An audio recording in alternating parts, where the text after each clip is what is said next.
ወደ እውነት የመምጣትና እምነትን የመቀበል የራሱ የግለሰቡ ጉዳይ ነው። ግን ነጠላ በመልበሷ እንደው በጣም በሚደንቅ መልኩ ተጫዋጭው የጻፉ የተናገሩ ሰዎችን ተመለከትኩና አሁን ላለንበት ሁኔታ አሁን ላለችው ሀገራችን ከዚህ በፊት ባለፉት ሳምንታት የእስልምና እምነት ተከታይ ሴቶች ምናልባት ሂጃቡን ያደረጉ ያሉት አንገታቸው ላይ ማተብ ያሰሩት ሴቶች የእውነት ኦርቶዶክሳውያን ሆነው ነው ወይስ ደግሞ ለፊልም ለትሪት ነው የሚለውን ባላቅም ግን ኦርቶዶክሳውያን ነው የሚመስሉት። ግን እንግዲህ አሁን በዚህ ምስል ላይ እንደተመለከታችኋት እሷ የኦርቶዶክስ እምነት ተከታይ ሴትን ገጸ ባህሪ ወክላ ወንዱ ደግሞ የእስልምና እምነት ተከታይ ሆኖ ግን አንተም በሃይማኖትህ እኔም በሃይማኖቴ ብንኖር ችግር የለውም የሚል መልእክት ነው እያስተላለፈች ያለችው። አሁን ቤተክርስቲያን ስትሄጂ የአከሊ ቤተክርስቲያን ሊሄድ ነው ብዬ ባለመሄዴ አሁን በጣም ደስተኛ ነኝ። ይሄንን በደንብ ንጽጽር ውስጥ አድርጋ የተናገረች ህይወታችን ከዚህ በፊት ያየችው የሰማችው ነገር እንዳለ ወይም ደግሞ የነበረችበት ነገር እንዳለ ያስታውቃልና ኦርቶዶክሳዊ በመሆኔ በመጠመቄ ለእግዚአብሔር መስጠት የሚገባኝን ትክክለኛውን ክብር ለመስጠት ነው ኦርቶዶክስ የሆንኩት። ሌሎችም በዚህ አይነት ውዝግብ ውስጥ ያላችሁ ልክ እንደ እህታችን ወደ እውነተኛው ቤት እንድትመጡ መጽሐፍ ቅዱስ ነብዩ እግዚአብሔር ቅዱስ ዳዊት A lot of people dropped out of church, never returned. If we look at what's happened in the last 6 years, there's been a very significant decline from 56% of adults attending at least once a month down to 35% now. ሃይማኖቱ በእውነት በጣም እያስቆለቆለ እንደሚገኝና በተደረገውም ጥናት 35% ወይም 35 በመቶ እያስቆለቆለ እንደሚገኝ ነው የሚናገረው። እግዚአብሔር አምላካችን ተዋህዶ እምነታችንን ያጽናልን ያስፋልን፣ ብዙዎች ወደሷ እንዲመጡ ወደ ብርሃን እንዲመጡ ደግሞ ፈቃዱ ይሁንልን፣ ልቦናቸው እንዲመለስም ልንጸልይ ይገባል ብዬ አሳስባለሁ። እንግዲህ ሰው ሲመጣ ያው ትነሳላችሁ ምናምን ብላ በቃ እንዴት ብዬ ልግለጽላችሁ ምንም አላልናትም። ዝም ብለን ሄደን ገባን ቁጭ አልንና ልጆቼና እንትን አደረኩ። ሴትዮዋ ደግሞ አጠገቤ ቁጭ አለች። ዝም ብለሽ ቁጭ በይ ችግር የለውም አልኳት። በኋላ ግልምጫው ብትሉ ምን በቃ እኔ እንዴት ብዬ ልግለጽላችሁ በቃ በጣም ከባድ ማለት ነው።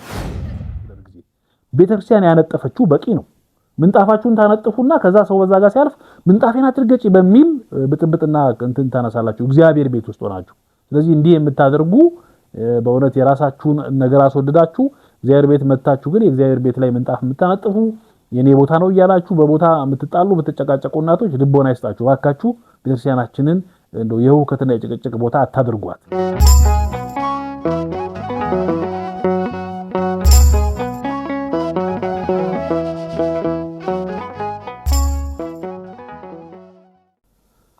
በስመ አብ ወወልድ ወመንፈስ ቅዱስ አሃዱ አምላክ አሜን። በመላው ዓለም ሆናችሁ ይህንን ሚዲያ የምትከታተሉ የእግዚአብሔር ቤተሰቦች ሁላችሁ በያላችሁበት እንደምን አላችሁ? ሰላም እግዚአብሔር ይድረሳችሁ። ይህ የወፍታ ሚዲያ ነው። እንደተለመደው በኢትዮጵያ ኦርቶዶክስ ተዋሕዶ ቤተክርስቲያን አስተምህሮና ስርዓት መሰረት ዛሬም ወደ እናንተ ዝግጅቶች ይዤላችሁ ቀርቤያለሁ። እግዚአብሔር አምላካችን እንግዲህ በእድሜ በጤና ጠብቆን ጊዜውም እየሄደ እንግዲህ 7ኛ ሳምንትን አልፈን ወደ 8ኛው ሳምንት ወደ ሆሳዕና እየደረስን ነው ያለነው። የእግዚአብሔር ቸርነት የእግዚአብሔር ጥበቃ የእግዚአብሔር ምሕረት ከኛ ጋር ስለሆነ ታላቁን ጾማችንን እየጾምን እያስቀደስን እንግዲህ ለዚህ ደርሰናል። ቀሪውን ጊዜ ደግሞ እግዚአብሔር አበርትቶን በሰሙነ ሕማማት መከራውን ሞቱን እንግልቱን እያሰብን ደግሞ እንዲሁ በረከት እንድናገኝ ከክርስቶስ ጋር እንድንሆን እግዚአብሔር አምላካችን ይፍቀድልን። የወፍታ ሚዲያ ላይ ነው ያላችሁት። የዚህ ሚዲያ ቤተሰብ ያልሆናችሁ ዛሬ የምትመለከቱ ሰብስክራይብ እያደረጋችሁ የደውል ምልክቷን በመጫን ቤተሰብ እንድትሆኑ እጠይቃችኋለሁ በእግዚአብሔር ፍቅር። እንዲሁም ደግሞ ቤተሰብ ሆናችሁ ከኔ ጋር ያላችሁ ማለት ነው ላይክ በማድረግ ሼር በማድረግ ለሌሎች የዩቲዩብ አልጎሪዝም በደንብ እንዲያደርሰው ሼር በማድረግ ላይክ በማድረግ አብራችሁኝ እንድትሆኑ በእግዚአብሔር ፍቅር አሁንም በድጋሚ ጠይቃለሁ። እንዲሁም ደግሞ ሚዲያውን ማገዝ የምትፈልጉ እስከዛሬ የሚያገዛችሁኝን አመሰግናለሁ። አሁንም ሚዲያውን ማገዝ የምትፈልጉ በእውነት በተደራጀ መልኩ ኦርቶዶክሳዊ አስተምህሮ ወደ እናንተ ዘንድ እንመጣ ቅባተ እምነት ላይ እንድንሰራ በዚህ ስር በሚሄዱ አድራሻዎቼ ሶሻል ሚዲያ አድራሻዎቼ እንዲሁም በተቀመጠው ስልክ ቁጥር ልታገኙኝ ትችላላችሁ። በጋራ ሆነን ኦርቶዶክሳዊነትን ከፍ አድርገን በፈተና ውስጥም በመከራ ውስጥም ብንሆን ቅድስት ቤተክርስቲያናችንን ከፍ አድርገን በስርዓት እንድንመራ በቤተክርስቲያን አስተምህሮ ውስጥ እንድንጠበቅ ተስፋ የምናደርጋትን የእግዚአብሔር መንግስት ለመውረስ ተዘጋጀን እንድንሆን በሃይማኖት የሚያጸኑንን ትምህርቶች ይዘን እንቀርባለን ማለት ነው። እግዚአብሔር አምላክ በእድሜ በጤና ቢጠብቀን እሱ ከኛ ጋር ቢሆን ብዙ ነገር ማድረግ እንችላለን። ምክንያቱም እግዚአብሔር ቢፈቅድ ይሄንና ያን እናደርጋለን ብሎ ስለሚል መጽሐፍ በዚህ መልኩ እንግዲህ ሚዲያችንን ከፍ አድርገን እንሰራለን ማለት ነው። ሌላው እንግዲህ በዚህ ዓመት መጨረሻ በወርሃ ጳጉሜ ሚዲያውን 100,000 ሰብስክሪፕሽን ለማስገባት በጋራ እየሰራ እንደሆነ ይታወቃል። ትንሽ የሰብስክሪፕሽን እጥረት አጋጥሟል። ከወር በፊት ጀምሮ ትንሽ ጥሩ አይደለም ሰብስክሪፕሽኑ። እንግዲህ ሰብስክራይብ ያደረጋችሁ በጋራ አብራችሁኝ እንድትሆኑ አሳስባለሁኝ። ሰላም እግዚአብሔር ከሁላችን ጋር ይሁን። ካፍታ ቆይታ በኋላ ጥቂት ምስሎችን እንመለከትና በዛ ላይ ሐሳብ ሰጥተን ወደ ዛሬው መልእክት እንሄዳለን። አጠር አድርገን እንመለከታለን። እመለሳለሁ። አብራችሁ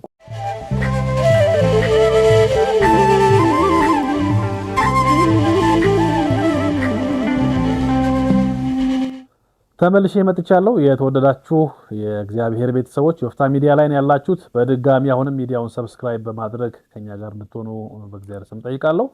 ዛሬ እንግዲህ በተወሰነ ነገር ላይ ቆይታ እናደርጋለን። ከዛ አስቀድመው ግን እንደ ትዝብትም የታያዩዋቸው እጅግ ደስም ያሉኝ ደግሞም ልንጠነቀቅባቸው የሚገቡ ደግሞ ጉዳዮችንም የተወሰኑ ነገሮችን ማየት እንደሚገባን አሰብኩና የተወሰኑ ምስሎችን ይዤ መጥቻለሁ። ተራ ምስሎቹን እያየን ሐሳቤን እነግራችኋለሁ። የመጀመሪያው ያስደስተኝ በእውነት ትክክለኛ አገላለጥ የሆነ ከአንዲት እህታችን እውነት ፖድካስት በተባለ የፖድካስት ዝግጅት ላይ የተናገረችው አለ። እሱን እንስማና እስቲ ሐሳብ እንሰጣለን። ኦርቶዶክስ ለምን ሆንሽ ብትይ ለእግዚአብሔር መስጠት የሚገባኝን ትክክለኛውን ክብር ለመስጠት ነው ኦርቶዶክስ የሆንኩት። ቤተክርስቲያን ስቴጂ ጸልየሽ መውጣት ትችላለሽ፣ ተሳልመሽ መሄድ ትችላለሽ።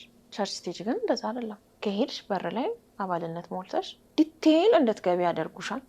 በገባሽ ቁጥር አይምሮሽ ውስጥ ያለው ትልቁን እግዚአብሔር የሚያሳንስብሽን የቸርች ፖለቲክስ እየተረዳሽ ትመጫለሽ። ወደ ቤተክርስቲያን ስትሄጂ የእከሌ ቤተክርስቲያን ሊሄድ ነው ብዬ ባለመሄዴ አሁን በጣም ደስተኛ ነኝ። እግዚአብሔር ዱላውን ስላላነሳብን ነው እንጂ ስንት ጋጠወጥ የሆነ ባህሪያችንን እንኳን ለሱ ፊት ለሰው አይን እንኳን የማይመጥን ብዙ ካራክተሮቻችን ችሎ ነው ዝም ያለው። ሃፒ በርዝዴ ጂሰስ ብዬ ማቃልለው ኢየሱስ የለኝም። ኢየሱስ ክርስቶስ ቤቴ የንግድ ቤት አደረጋችሁት ብሎ ጅራፍ እንዳነሳው አሁን ጅራፍ ቢያነሳ ማን ሊተርፍ እንደሚችል አላውቅም። እምወደውን እግዚአብሔርን በትክክል የማከብርበት ቦታ ላይ እንዳለው ይሰማኛል። እግዚአብሔር ዲስሪስፔክት ከሚደረግበት ቦታ ላይ፣ መዘመር ከሚቀልበት ቦታ ላይ የሚደንቅ አገላለጥ ነው። እንግዲህ እህታችን እንደተመለከታችሁት እግዚአብሔር ከማይዘበትበት ወንጌል ከማይሸቀጥበት በእውነት ወደ ቤተክርስቲያን ልሂድ ብዬ ወደ እከሌ ቸርች ሳይሆን ወደ እግዚአብሔር መቅደስ ልሂድ ብዬ ወደሚሄድበት ወደ ኦርቶዶክስ በመምጣቴ ህሊናዬ ሰላም ተሰምቶታል። ዝማሬው በእውነተኛ ምስጋና ሆኖ እንደ መላእክት ስርዓት እግዚአብሔርን የሚያመሰግን እንጂ ስጋዊ ፈቃድና ሐሳብን የማይገልጥበት ኦርቶዶክሳዊ ተዋሕዶ ቤተክርስቲያን እምነት ውስጥ ስለመጣው ደስተኛ ነኝ። የገባሁት እግዚአብሔር ቤት ነው እያለች ነው። እንግዲህ ይሄንን በደንብ ንጽጽር ውስጥ አድርጋ የተናገረችው እህታችን ከዚህ በፊት ያየችው የሰማችው ነገር እንዳለ ወይም ደግሞ የነበረችበት ነገር እንዳለ ያስታውቃልና ኦርቶዶክሳዊ በመሆኔ በመጠመቄ ምንድነው እያሉ ሰዎች ጠይቁኛል። ግን ነፍሲ አርፋለች፣ ወደ እውነተኛው ወደ እግዚአብሔር ቤት መጣለች። ወደ ከሌ ቸርች ሳይሆን ወደ እግዚአብሔር ቤት መጥቻለሁና በዚህ ደስተኛ ነኝ ብላ ስትናገር በእውነት እጅግ በጣም ነው ደስ ያለኝ የኮራሁት።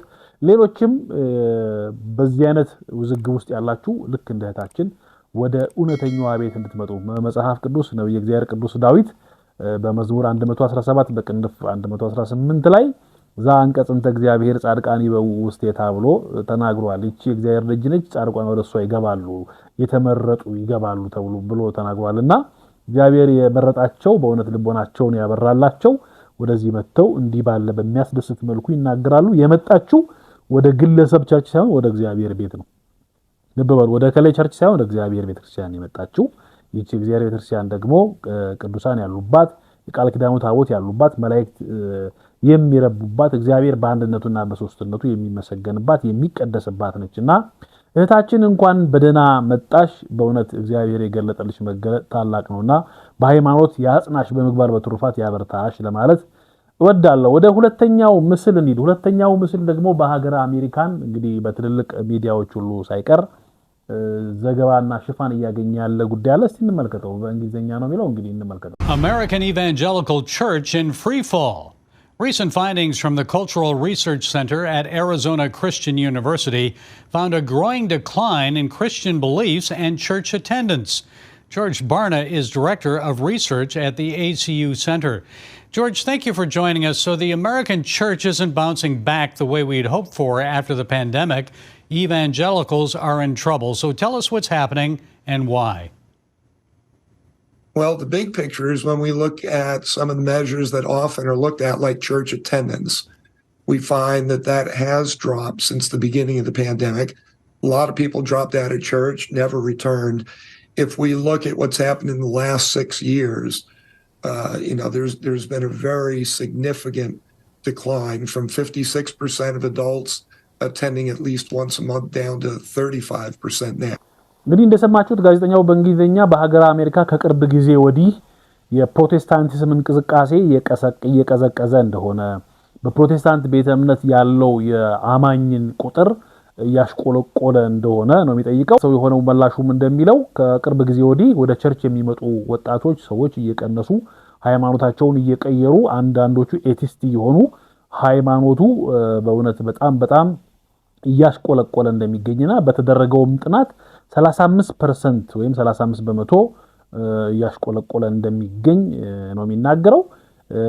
ሌሎች ደግሞ የተጠኑ ጥናቶች እንደሚያሳዩት ደግሞ በሀገረ አሜሪካን ከተለያዩ ዓለማት የመጡ ሰዎች በሙሉ ማለት ይቻላል ኦርቶዶክሳዊነት ላይ ልቦናቸው እንዳረፈና ፕሮቴስታንቲዝም 35% ሲቀንስ ኦርቶዶክሳዊነት ደግሞ 36% እያደገ እንደመጣና ሰዎች ወደ ኦርቶዶክሳዊት አስተምህሮ ቤተክርስቲያን አስተምህሮ እየመጡ እንደሆነ ነው እየተናገረ ያለው። ፕሮቴስታንቲዝም ላይ ያሉ ወጣቶችና ሌሎችም ታላላቅ ሰዎች አማኞች ሁሉ ፕሮቴስታንቲዝምን እየተው ይወጡ እንደሆነ ይናገራል። ብዙ ነገር ነው የሚወያዩት። ከምን አንፃር እንደሆነ የሚወያያሉ። ግልጽ ነው። ነፍስ የሚያርፍባት ስጋም ትክክለኛውን ቦታ የሚያገኝባት ኦርቶዶክሳዊት ቤተክርስቲያን ነችና ብዙዎቹ ወደ ኢትዮጵያ ኦርቶዶክስ ተዋሕዶ ቤተክርስቲያን፣ ወደ የግብጽ ኮፕቲክ ኦርቶዶክስ ቤተክርስቲያን እንዲሁም ወደ ራሻም ወደትም የሚሄዱ አሉ። በዚህም አለ በዛ ግን ኦርቶዶክሳዊነት ከፍ ያለ እንደሆነ በተለይ ደግሞ ብዙዎች ጥቁሮችም ነጮችም የኢትዮጵያ ኦርቶዶክስ ተዋሕዶ ቤተክርስቲያንን እየተቀበሉ ያመኑ እየተጠመቁም እንደሆነ መረጃዎች ያመለክታሉ። ይሄ እጅግ የሚያስደስት ነው። እንግዲህ ትንቢትም አለ መጽሐፍ ቅዱስም እንደሚናገር ብዙዎች ገና ወደ እውነት ይመጣሉ። ኦርቶዶክሳዊነት በደንብ ይለመልማል። ምክንያቱም እውነት ስለሆነ፣ ምክንያቱም ክርስቶስ የሚገኝበት ስለሆነ፣ ምክንያቱም ቅድስት ሥላሴ በአንድነት በሶስትነት በእውነት የሚመለክበት ቤት ስለሆነ ከዚህ ከግሳንግሱ ዓለምና ከአርቲፊሻሉ እምነት ብዙዎች ወደ ኦርቶዶክስነት እንደሚመጡ ምንም ጥርጥር የለውም። የሚያሳየውም ይሄ ነው። በሀገረ አሜሪካንም ብዙዎች ወደ ኦርቶዶክስ ተዋሕዶ ቤተክርስቲያን እየመጡ እንደሆነ ያሳያል። ለዚህም ደግሞ እድገቱን ለማረጋገጥ ከፈለጋችሁ የኢትዮጵያ ኦርቶዶክስ ተዋሕዶ ቤተክርስቲያን በሀገረ አሜሪካ ግዛቷን እያስፋፋች የፕሮቴስታንት ቤተ አምልኮ የሆኑትን ሁሉ ጭምር እየገዛች ያለችበት ጊዜ ነው ያለውና እግዚአብሔር አምላካችን ተዋሕዶ እምነታችንን ያጽናልን፣ ያስፋልን። ብዙዎች ወደ እሷ እንዲመጡ ወደ ብርሃን እንዲመጡ ደግሞ ፈቃዱ ይሁንልን። ልቦናቸው እንዲመለስም ልንጸልይ ይገባል ብዬ አሳስባለሁ። እንግዲህ ሌላው በሶስተኛነት የማየው ደግሞ ምስል እጅግ ሰሞኑን ትላንትናና ዛሬ አነጋጋሪ የሆነ ምስል ነው ማየው። እንግዲህ እቺ ልጅ በቲክቶክ ፕላትፎርም ላይ ታዋቂ የእስልምና እምነት ተከታይ ሴት ነች። እንደምትመለከቱት እንግዲህ አንድ ምስል ሰርታለች። ይሄን ተመልከቱት።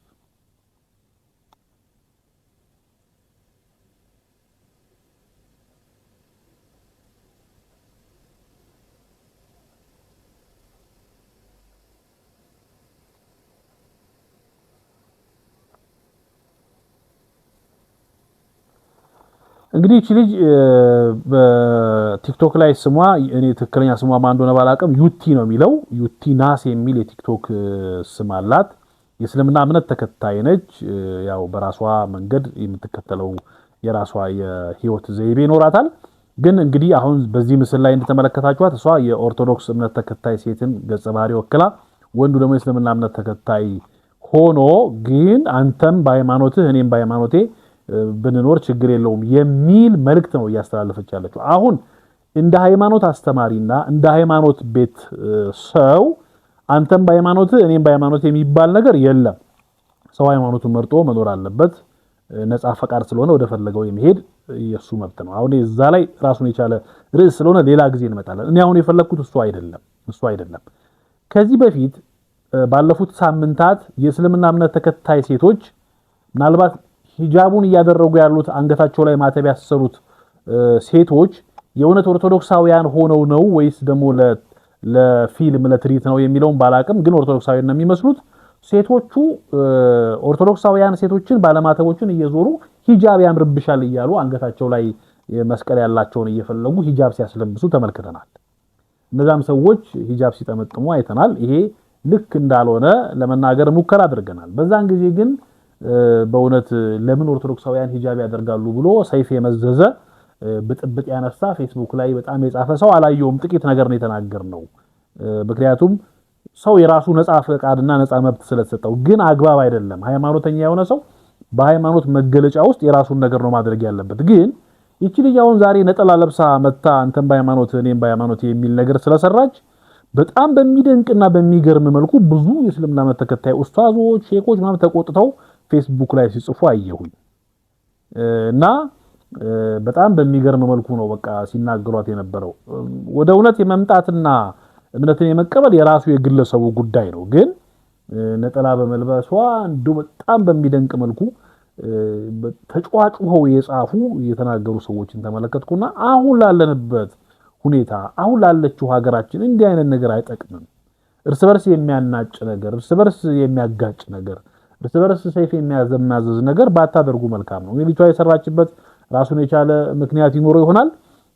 እንዲህ አይነት ነገር ሲኖር በቤታችሁ ጠርታችሁ ለምን እንዲህ ታደርጋላችሁ ብላችሁ መናገር ነው። እኔ ለምሳሌ አሁን የኢትዮጵያ ኦርቶዶክስ ተዋሕዶ ቤተክርስቲያን እምነት ተከታይ የሆኑ ሰዎችን ብዙዎችን እየደወልኩ በውስጥ መስመር ይሄ አግባብ አይደለም እንዲህ ባትል ቪዲዮ ሲለቁ ራሱ እንኳን ቲክቶክ ላይ ወይ ዩቲዩብ ላይ ይሄን ቪዲዮ አጥፋ ብዙ አሉ። እኔ እንደዛ ያደረኳቸው የዩቲዩብ ሎጎ ሰርተው ያለማወቅ ወይ ምናልባት ያሰሩበት ቦታ ያማኒ ሊሆን ይችላል የሰጣቸው ሎጎ ቤተክርስቲያንን ጭራሽ የክብሯን የሚያሳንስ ሎጎ ተሰርቶ ደውለን ከአንድ እህቴ ጋራ ከናቲያል ጋራ በመሆን ልጁ እንዲያስተካክል አድርገናል። ምስል የሚለቁ ቪዲዮ የሚለቁ የቲክቶክ ስራ እየሰሩ የሚለቁ ብዙ እህቶች ወንድሞች ይሄ ቤተክርስቲያንን ክብር አይመጥንም አውርዱ እያል በውስጥ በኩል አናግረናቸው ተቀብለውናል። ስለዚህ እንዲህ አይነት ነገር ሲነሳ ልጅቷ የእናንተ እምነት ተከታይ ስለምን እምነት ተከታይ ከሆነች በውስጥ መስመር ጠርታችሁ ለምን ሰራሽ ከምን አንፃር ሰራሽ ብላችሁ በውስጥ መስመር ማናገር ነው እንጂ ልክ ኦርቶዶክሳዊነትን የሚገልጥ ነገር ስላደረገች ልክና በዚህ መጠን መንጫጫቱና በእውነት ይሄን ያህል ነገር ማጋጋሉ ተገቢ እንዳልሆነ ነው ማስበው። ምክንያቱም እንዳልኳችሁ ቅድም ባያችሁት መሰረት ሂጃብ ሲያስለብሱ ያን ያህል የጮኸ ክርስቲያን የለም። አግባብ እንዳልሆነ የተናገረ ሰው አለ፣ ግን የጮኸ ክርስቲያን የለም። እና በዚህ መጠንና በዚህ ልክ እየተገለጥን የሚያባብስ የሚያጫጭር ነዳጅ በቃ የሚለኩስ ነገር እሳት የሚለኩስ ነዳጅ የምናርከፈክፍ ሰዎች አደብ መግዛት ይገባናል ብዬ አስባለሁ። አደብ ብትገዙ መልካም ነው ብዬ አስባለሁ። ይሄው ነው ያለው ነገር።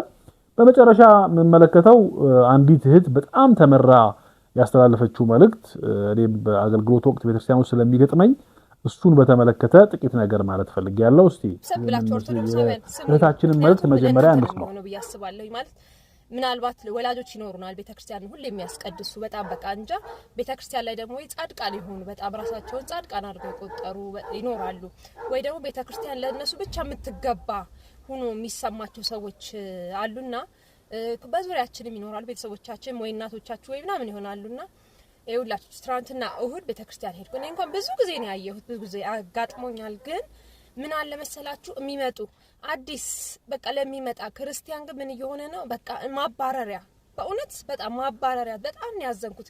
እሁድ ቀን በሌሊቱ በቃ ስንሄድ ልጆቼን ይዤ ብዙ ሰው አልነበረም በቃ እና ውስጥ ገብተን እንትን ቁጭ ልንል ሲሆን ሴት ማለት የሆነች ልጅ ያዘች ሴት ነበረች አብራና ክፍት ስለነበረ ቦታ ወደ መጨረሻ ጋር ሄድንና ከዛ አይ እንግዲህ ሰው ሲመጣ ያው ትነሳላችሁ ምናምን ብላ በቃ እንዴት ብዬ ልግለጽላችሁ እኔ ምንም አላልናትም ዝም ብለን ሂደን ገባን ቁጭ አልንና ልጆቼና እንትን አደረኩ ሴትዮዋ ደግሞ አጠገቤ ቁጭ አለች ይላል ዝም ብለሽ ቁጭ በይ ችግር የለውም አልኳት በኋላ ግልምጫው ብትሉ ምን በቃ እኔ እንዴት ብዬ ልግለጽላችሁ በቃ በጣም ከባድ ማለት ነው ከዛ ደግሞ ሴትዮዋ በመሃል የሚገርማችሁ ኢቭን በማይገባ ሰዓት ነው በበር የሷ ይሆን ቡድኖች በቃ ቡድን አሉ ብቻ ቢተዋወቃሉ እና የሆነ ወንበር የነሱ ነው የሆነ ወንበር የነሱ ወንዶች እኮ እንደዛ ያረጉም ሴቶች ጋር ግን በጣም ችግር አለና ከዛ ሲመጡ ተጠጎድዛ ምናምን ያል ይሄ ማቋሚያው አለ አይደለ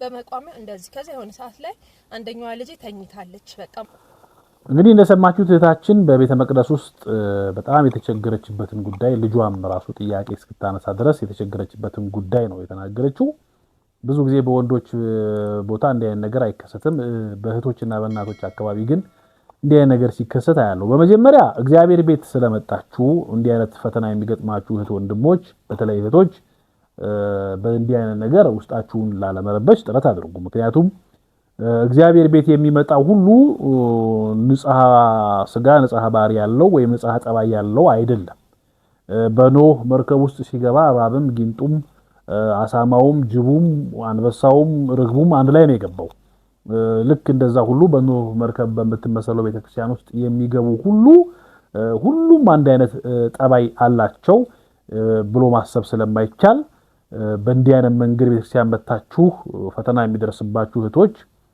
እናቶች መታገስን መጀመሪያ ገንዘብ አድርጉ ቢቻል ያንን እንዳልሰማ ሆኖ ማለፍን ገንዘብ አድርጉ እኛ መምህራን ደግሞ እኔ በእውነት ለመናገር ብዙ ጊዜ ነው የምናገረው እኛ መምህራን ደግሞ በተቻለ አቅም ማስተማር በሚገባ መልኩ ይሄን ነገር ማስተማር እንዳለብን አስባለሁኝ ግን እንደው ምናልባት እንዲህ አይነት ጠባይ ያላችሁ ሰዎች የሚደርሳችሁ ከሆነ ያላችሁት እግዚአብሔር ቤት ነው ንግግር እንኳን አይፈቀድም እኔ ብዙ ጊዜ ነው የምናገረው ሥርዓተ ቤተክርስቲያንን በተመለከተ ሁሉ ጊዜ በተለይ በዚህ በአብይ ጾም ከቅዳሴ በፊት በማስተምረው ትምህርት ላይ እርስ በርስ መነጋገር እንኳን አይቻልም ምክንያቱም ሁሉም ቅዳሴ ለማስቀደስ የሚመጣው ሰማያዊውን አምላክ እግዚአብሔርን ለማናገር ነው ሰማያዊውን አምላክ እግዚአብሔርን ለማናገር የመጣ ሰው እንዴት ነው እርስ በርስ እየተነጋገረ ለዛው በክፉ መንገድ የሚገላለጠው ስለዚህ ይሄ መልእክት የሚደርሳችሁ ቤተ መቅደስ ገብታችሁ የምታስቀድሱ እናቶች እህቶች ዓለማዊ ጠባያችሁን እዛ ተውት ይሄ ብቻ አይደለም አንዳንድ ጊዜ አሁን በተለይ በሰሙነ ሕማማት እናያለን እኔ ካልሲ አርጎ ከቤተ እግዚአብሔር መግባት አይቻልም ታውቃላችሁ በባዶ እግር ነው መግባት የሚቻለው ሲቀጥል ደግሞ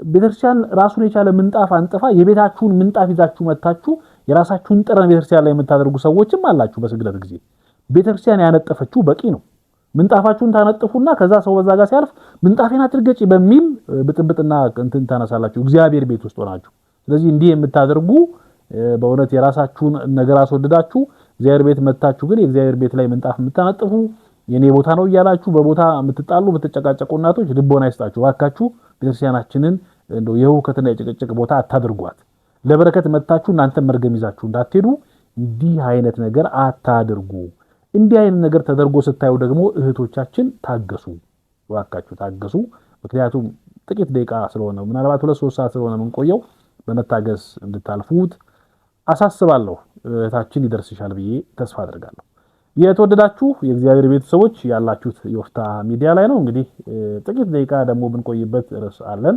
በሱ ላይ ጥቂት ደቂቃ ቆይታ እናደርግና ዛሬ ዝግጅታችንን እንጨርሳለን ማለት ነው ዛሬ የምንቆየው ወይም እንድንቆይ የምናስብበት ጉዳይ ላይ ወይም ይዤላችሁ የቀረብኩት ላይ ብዙ ጊዜ አለመሰልቸት ተናግረናል እነሱም አይረዱትም በድንቁርና ዓለም ስለሚኖሩ ብዙ ጊዜ ጥያቄውን ያነሳሉ እኔ ምን እንደምብለን ማስረዳት እንዳለብን አላውቅም ግን ያለ መሰልቸት እንናገራለን ነገረ ድህነትን በተመለከተ በጣም የግንዛቤ ጥረት ያለበት የቤተ ፕሮቴስታንት እምነት ተከታዮች ነገረ ድህነት ላይ ችግር አለባቸው ለምን እንዴት እንደምናስረዳቸው አላውቅም ነገረ ድህነትን በተመለከተ አንድ ታዋቂ ቸርች ውስጥ የሚያገለግል ኢየሱስ ያድናል ብቻውን ያድናል ያለ አቡ ያድናል አይደል ያለ ተክልያ ያድናል አይደል ያለ እናንተስ ያለ አንተ ያድናል ያለ አንተ ማለት አንተ የሆነ ተሳትፎ ሳታደርግ የሆነ ድርጊት መቀመቅ ይሆናል ጌታራት ይሆናል አስራት በኩራት ምናምን ማአት አይነት የዝርፊያ መንገድ አለ ከኢየሱስ አጠገብ አብረ ተሰቅለ ቢሆን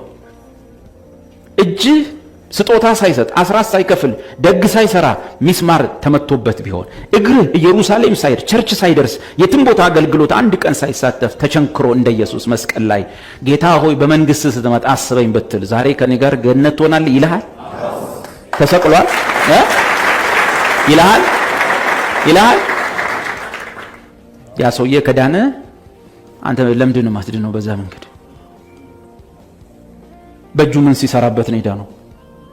ምን ሰርቶ ደሃ በላ፣ አስራት ሰጠ፣ በኩራት ከፈለ?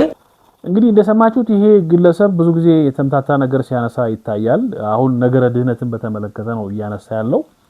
አሁን ነገረ ድህነትን ለማንሳት መጀመሪያ የሰው ልጅ መዳን ለምን አስፈለገው የሚለውን ማየት ይገባል። እንደምታውቁት ብዙ ጊዜም እንዳስተማርን ብዙ ጊዜም እንደተናገርን መዳን ያስፈለገው አዳምና ሔዋን ስለበደሉ ነው። በቃ እግዚአብሔርን ስላሳዘኑ፣ ከልጅነት ክብራቸው ስለወደቁ፣ ዲያብሎስን ስለሰሙ፣ ከገነት ስለተባረሩ፣ ክብራቸውን ልጅነታቸውን ስላጡ መዳን አስፈለገ። እግዚአብሔር በገነት እንደበደሉና ለምን አትብላ ያልኩህን በላ ብሎ አዳምን እንደጠየቀው የዛኑ ሰዓት ማዳን ይችል ነበር። ግን ለሰው ልጅ ያለውን ፍቅር ለመግለጥ ከ5 ቀን ተኩል በኋላ እንደ ቤተክርስቲያን ቋንቋ ወይም ከ5500 ዘመን በኋላ ከልጅ ልጅ ተወልጄ አድናለሁ ብሎ ኪዳን ገባለት። ያ ከሴት የተወለደው ኃያል ልጅ ራሱን እንደሚቀጠቅጥ ዲያብሎስን በእግረ መስቀል ስር የሚመጣውን ዲያብሎስን ትንቢትም ተነግሯል። እንዲሁም ደግሞ ራሱ እግዚአብሔርም ራሱን ይቀጠቅጣል ብሎ ተስፋ ሰጥቷቸዋል። ያ ጊዜ ሲደርስ የሰው ልጅ ድን ዘንድ ሐዋርያው ቅዱስ ጳውሎስ ሁሌ በምንጠቅሰው ጥቅስ ላይ በገላትያ 4:4 ላይ ከሕግ በታች ሆነው ከሴት የተወለደው ልጁን ወደ ምድር ላከ። ኢየሱስ ክርስቶስ ከድንግል ማርያም ተወለደ። ከስጋዋ ስጋ ከነፍሷ ነፍስ ነስቶ አስቀድሞ ከዓለም በፊት አካል ዘማካል ባህሪ ዘምባህሪ ከባህሪ አባቱ ከአብ የተወለደው ኢየሱስ ክርስቶስ ቃል የነበረው ኢየሱስ ክርስቶስ በኋላ ደግሞ ከመቤታችን ከቅድስት ድንግል ማርያም ከስጋዋ ስጋ ከነፍሷ ነፍስ ነስቶ ከሁለት አካል አንድ አካል ከሁለት ባህሪ አንድ ባህሪ በተዋህዶ የከበረ ሆኖ የሰው ልጅን ድህነት ፈጽሟል። ከምንድነው የዳነው የሚለውን ማወቅ ይገባል። አሁን ከምንድነው የዳነው የሚለውን ስለማያውቁ ቤተ ፕሮቴስታንቶች ሰው ከድህነት በኋላ በተሰጠው ነፃ ፈቃድ የሚድንበትን መንገድና ከአዳምና ከሔዋን ዕዳ በደል የዳነበትን ይቀላቅላሉ። የመጀመሪያው ከምንድነው ካል ከበደል ነው። ምንድነው ከበደል አዳምና ሔዋን ካመጡብን በደል ነው ምንድነው። ቅዱስ ዳዊት በመዝሙር 78 በቅንፍ 79 ቁጥር 8 ላይ የቀደመ በደላችንን አታስብብን፣ አቤቱ ምሕረትህ በቶሎ ታግኘን፣ ተቸግረናል ብሎ የተናገረው አዳምና ሔዋን ባመጡት ዕዳ በደል ሁሉም ጽድቃቸው የመርገም ጨርቅ ስለነበረ፣ ጨለማ በምድር ላይ ሰፍኖ ስለነበረ፣ ሰውና እግዚአብሔር ተለያይተው ስለነበር፣ የጠብ ግድግዳ በመካከል ቆሞ ስለነበር፣ ሰው በደለኛ ሆኖ ባሪያ የዲያብሎስ ባሪያ ስለሆነ፣ ዲያብሎስ ሰውን በሁለት የእምነ ሩካብ አስፈርሞት አዳም ገብሩ ለዲያብሎስ ወሔዋን አመቱ ለዲያብሎስ፣ አዳም የዲያብሎስ ባሪያ ነው፣ ሔዋን ደግሞ የዲያብሎስ ገረድ ነች ብሎ አስፈርሞ አንዱን በሲኦል አንዱን በዮርዳኖስ ወንዝ ደብቆት ባሪያ አድርጓቸው ስለነበር ያንን የቀደመ በደላችንን ሳታስብ አድን እያሉ ነቢያቱ ይለምኑ ስለነበር ክርስቶስ ወደ ምድር መጥቶ ከምን አዳነ? ከበደል የሰው ልጅ በሙሉ አዳነ። ለዚህ ነው ቅዱስ ጳውሎስ በዚህ በቆላሲስ መልእክቱ ላይ በምዕራፍ 2 ቁጥር 14 ላይ እንዲህ ብሎ ይናገራል። ከባለጋራችን የተነሳ በትእዛዝ የተጻፈ የዕዳ ደብዳቤ ደመሰሰልኝ ይላል። ተመልከቱ፣ ቅድም ብያችሁ ነበር በእምነ ሩካብ ደብዳቤ የዕዳ ደብዳቤ አጽፎ ነበር ብያችኋለሁ። ስለዚህ ምን አደረገ ቅዱስ ጳውሎስ? ከባለጋራችን የተነሳ በትእዛዝ የተጻፈውን የዕዳችንን ደብዳቤ ደመሰሰልን፣ ከመካከላችን አራቀው፣ በመስቀሉም ቸነከረው ይላል። ስለዚህ ክርስቶስ ቅድም ዳዊት እንደተናገረ ሌሎችም ነቢያት እንደተናገሩ ፈኑ ዴከ ማርያም ፈኑ ብርሃነ ከወጽድቀከ ብለው ክንድህን ካሪያ አምላክ ብርሃንና ጽድቅ ላክ ብለው በጨለማ የነበሩ ህዝቦች የጠየቁትን ክርስቶስ ደግሞ ከድንግል ማርያም ተወልዶ መጥቶ በዘመነ ሐዲስ ቅዱስ ጳውሎስ እንደነገረን ያንን የዕዳ ደብዳቤያችንን ጠርቆ አጥፍቶ ከአዳምና ከሔዋን ዕዳ በደል አድኖናል። አንድ ይሄ ነው። ሁለተኛ ከዘላለም ሞት በስጋ ከመበስበስ በነፍስ ከመሞት አድኖናል። በደላችን ሙታን አድርጎን ስለነበር ሐዋርያው ቅዱስ ጳውሎስ በኤፌሶን መልእክቱ ምዕራፍ 2 ቁጥር 1 ላይ ከበደላችን የተነሳ ሙታን ነበር ነው ብሎ ተናግሯል። ልብ በሉ። ስለዚህ ሙታን የነበርነው እኛ እንድን ዘንድ ቀድሞ በነቢያት ተናግሮ ነበር። ለምሳሌ በዚህ በትንቢተ ሆሴዕ በምዕራፍ 13 ቁጥር 14 ላይ ከሲኦል እጅ እታደጋቸዋለሁ ከሞትም እቤዣቸዋለሁ ብሎ ተናግሮ ነበር በትንቢት። ስለዚህ ይሄ ከሲኦል እጅ የታደገን አምላክ ከሞትም የተቤዠን ጌታ በመስቀል ላይ ጠላታችንን ጠርቆ ከዘላለም ሞት ሞቶ ከመቅረት ፈርሶ በስብሶ ከመቅረት አድኖናል። ከጨለማ ወጥተናል። እነዚህ ሁሉ በጸጋ የተሰጡን ነው። በጸጋው ድነናል የምንለው ለዚህ ነው። ቅዱስ ኤፍሬም በውዳሴ ማርያም ላይ ይሄን የተደረገልንን በጸጋ ያገኘነውን ታላቅ ድህነት ሲናገር ዘዚያነ ሞተ ነሳ ይልና ወእንቲያው ሕይወት ወሃበነ የኛን ሞት ወስዶ የርሱን ሕይወት ሰጠን ብሎ ይናገራል። ስለዚህ ይሄ በጸጋ የዳን ነው፣ በጸጋ ያገኘነው ነው። ስለዚህ ድህነትን ስናስብ አሁን ፓስተሩ እንደሚለው በቃ አንተ የምታደርገው ነገር ቸርች መጥተህ ስላመለክ እንትን ብለህ ስለሰገድክ ስለወደክ አይደለም የምትድነው። የምትድነው በክርስቶስ በኩል ክርስቶስ በከፈለልህ ቤዛ ነው የሚለው የሰው የእውቀት ችግር ነው። የእግዚአብሔርን ቃል የመጽሐፍ ቅዱስን ቃል የመጽሐፍትን ቃል አያውቁምና ይስታሉ ተብሎ እንደተነገረ ክርስቶስ ያዳነን ከነዚህ ነው። አሁን ካየነው በጸጋ ምንም ነገር ሳናደርግ ከዚያስ ሰው ከድህነት በኋላ እለት እለት መዳኑን መፈጸም አለበት። አሁን እንዴት እንድናለን ካል የምንድነው በማመን ውስጥ በሚገኝ ነፃ ፈቃድ። በማን ፈቃድ? በሰው ልጆች ፈቃድና በኢየሱስ ክርስቶስ የባህሪ አምላክነትና በእርሱ የማዳን ስልጣን ነው። ምንድነው? በዚህ መካከል ደግሞ ልብ ማለት ያለባችሁ ምንድነው ካል ለድህነት የሰው ልጆች ሱታፌ ያስፈልጋል። ለዚህ እኮ ነው ክርስቶስ ልትድን ትወዳለህ እያለ መዳን ይጠይቅ የነበረው። አሁን እኛ በጣም ፕሮቴስታንቶች ያልገባቸው ነገር አለ። ከዚህ ቀደም የነበሩ መናፍቃን የሚናገሩት ነገር አለ። ለምሳሌ ፒላጊዮስ የተባለ ሰው በሰው ፈቃድ ብቻ ነው ድህነት የሚፈጸመው ብሎ ይናገራል። ምን ብሎ? በሰው ፈቃድ ብቻ። የአውግስጢኖስን እምነት የሚከተሉ ደግሞ አውግስጢኖሳውያን ደግሞ ሰው ፈቃድ ያስፈልገውም እግዚአብሔር ብቻ በቃ ያለ ሰው ፈቃድ ድህነት ይፈጸማል ብለው ይናገራሉ። እኛ እንዲህ አይደለም የምንለው። በድህነት ውስጥ የሰው ልጅ ሱታፌ አለው። የትኛው ድህነት? ከአዳም ከሔዋን ከዕዳ በደል ከዳነ በኋላ የሰው ልጅ በነፃ ፈቃድ እለት እለት መዳኑን እንዲፈጽም መጽሐፍ ስለሚናገር፣ ስለዚህ በስራ የሚገለጥ መሆን አለበት። በሃይማኖት ውስጥ ያለ በምግባር በትሩፋት የሚገለጥ መሆን አለበት። ይሄን በምን ያገኛል ካል በመጀመሪያ በጥምቀት የመዳን ዘር ይዘራል። ልብ በሉ፣ በጥምቀት የመዳን ዘራችን ይዘራል። ከዛ በኋላ በየጊዜው በምስጢራት ውስጥ በእድገት በማደግ በእምነት በመጎልበት በምስጢራት እየተፈጸመ ወደ ድህነት ሰው ይደርሳል። በዚህ በፊልጵስዩስ መልእክቱ ምዕራፍ 2 ቁጥር 12 ጌታም ራሱ በዮሐንስ ወንጌል ምዕራፍ 4 ቁጥር 20 ላይ እንዲሁም ቅዱስ ጳውሎስ ደግሞ በሁለተኛ ጴጥሮስ ምዕራፍ 1 ቁጥር 19 መልካምን ነገር ለማድረግ እንደ መትጋት እንደሚገባ መልካም ለማድረግ የተዘጋጀን የተሰራን እንደሆነን ይናገራል። ስለዚህ ሰው መጀመሪያ በጥምቀት የመዳኑ መንገድ ተዘርቶ ይጀመርለታል። ከዛ በሌሎች ምስጢራት ውስጥ ሃይማኖቱን እያሳደገ በእምነት እየጎለበተ በእምነት እየጠነከረ። ለዚህ እኮ ነው በእምነት እንድንጠነክር መጽሐፍ የሚናገረው። ሕፃናት ናችሁ፣ ሕፃናት ሳላችሁ ስለዚህ ትልቁን ነገር እንደ አጥንት መቆርጠም እንደማይችል ሕፃናት ወተት እንደመጠጣት እንዳለበት መጽሐፍ ላይ የተገለጠው እኮ ሰው በእምነት ውስጥ ማደግን ወይም ደግሞ በእምነት ውስጥ በምግባር በትሩፋት መጎልበት እንዳለ ሲናገር ነው። ስለዚህ እነዚህን በማድረግ ለድህነት መሰረታዊ የሆኑ ምስጢራትን በመፈጸም የሰው ልጅ ይድናል። በዚህ በሐዋርያት ሥራ ምዕራፍ 9 እና ቁጥር 10 ላይ ስለ ቆርኔሌዎስ የተጻፈ ታሪክ አለ። ከቅዱስ ጴጥሮስ ጋር የነበረውን ነገር ማሰብ ይገባል። ቅዱስ ጴጥሮስ እንዴት ባለ መንገድ መዳኑን ቆርኔሌዎስ መፈጸም እንደሚገባው ያደረገውን ነገር ብዙ ቦታ ነው። መጽሐፍ ቅዱስን በደንብ ማንበብ ብቻ ነው። በማቴዎስ ወንጌል ምዕራፍ 5 ቁጥር 16 ብታነቡ ስለ ስራና ሰው በእምነት ውስጥ በእምነት መጎልበት በስራ ማደግ እንዳለበት የሚናገር ክፍል አለ።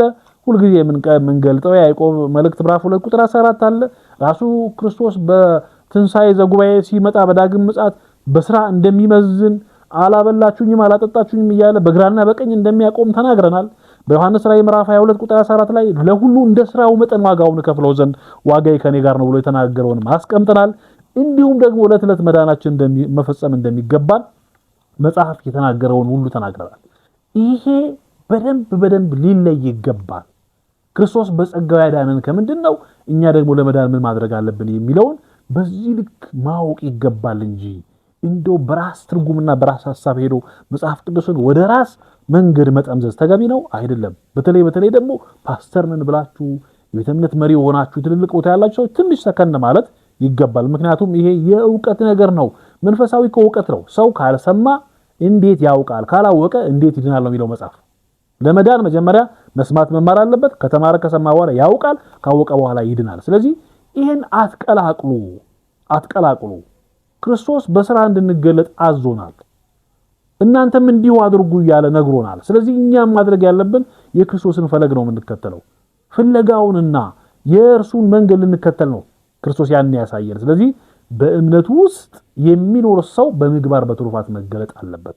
በስራ መገለጥ አለ በእጁ ነገር መያዝ ያለበት የምን የምግባር የእምነት የትሩፋት ስራ ዘይታቸውን ከመብራታቸው ጋር እንደያዙት ሙሽራው ሊቀበሉ እንደተዘጋጁ ቆነጃጅት ስለዚህ ያኔ የሰርጉ በር ሲከፈት መብራቱን አብርቶ ወደ ሙሽራው የሚገባ ክርስቲያን ነው መሆን ያለብን እንጂ ምግባር አያስፈልገንም ከዚህ በኋላ ስራ አያስፈልገንም ክርስቶስ ፈጽሞልኛል ይያልክ ዳንኪራ ልትመታ ነው ከዚህ በኋላ ክርስቶስን ያድነዋል ይያልክ እየበላ እየጠጣ ስጋህን እያደለብክ ልትኖር ነው ይሄ የሃይማኖት ትምህርት አይደለም መጋደላችን ከስጋና ከደም ጋር አይደለም እኮ ያለው ቅዱስ ጳውሎስ ፈተና አለበት ክርስቲያን ለዚህ ነው ባለጋራችን ዲያብሎስ በዙሪያችን እንደሚያገሳ አንበሳ ስለሚውጥ ከርሱ ጋር እንደምንዋጋ አውቀን በሃይማኖት ውስጥ ያለን እኛ የእግዚአብሔር ልጆች በምግባር በትሩፋት በጸሎት በስግደት እግዚአብሔርን በመከተልና በእግዚአብሔር መንገድ በመጽናት ፈተና እንድን ለማድረግ መዘጋጀት እንዳለብን መስራት እንዳለብን ይናገራል ስለዚህ ይህን ገንዘብ ማድረግ ይገባል እኛ ግን እንላለን ኦርቶዶክሳውያን በሃይማኖት ውስጥ ያላችሁ የእምነት ምግባርና ትሩፋት ይኑረን በምግባር እንገለጥ በስራ እንገለጥ እግዚአብሔር ደስ የሚሰኝበትን በጎ ነገር እየሰራን እምነታችንን በስራ ልንገልጥ ይገባል እንደ ታላቁ አባት እንደ አብርሃም መልእክታችን ይህ ነው የተወደዳችሁ የእግዚአብሔር ቤተሰቦች ያላችሁት የወፍታ ሚዲያ ላይ ነው እንግዲህ ሚዲያውን ሰብስክራይብ ያደረጋችሁ የደወል ምልክቷን እየተጫናችሁ ቤተሰብ እንድትሆኑ ማገዝ የምትፈልጉ ደግሞ ሚዲያውን በዚህ ስር በሚሄደው አድራሻ በእውነት በመደወል በሶሻል ሚዲያም በማግኘት ሚዲያውን ከፍ እንድናረገው 100,000 ያስገብተን በዚህ ዓመት ደግሞ በእውነት ትልቅ ሚዲያ እንድናደርገው ትብብራችሁን በእግዚአብሔር ስም ጠይቃለሁ በሌላ ዝግጅት እንገናኛለን እንደ እግዚአብሔር መልካም ፈቃድ እግዚአብሔር ቢፈቅድ ከሆሳዕና ዕለት ከዋይዜማው ጀምሮ ማለት ነው ከሆሳዕና ጀምሮ ሰሙነ ሕማማትን እያንዳንዷን ለህይወታችን የሚጠቅምና የሚረባንን እስከ ቅዳም ሶስ ከትንሳኤ ያለውን ያን ሳምንቱን በሙሉ ወደ እናንተ የምመጣ ይሆናል እግዚአብሔር ይርዳን እናንተም ሚዲያውን በማገዝ ሚዲያውን ሰብስክራይብ በማድረግ አገልግሎቱን ከፍ እናደርግላችኋለሁ ሰላም እግዚአብሔር ከሁላችን ጋር ይሁን መልካም የጾም ሳምንት ይሁንላችሁ በሌላ ዝግጅት እስከምንገናኝ በዚህ ተሰናበትኳችሁ ቸር ቆዩ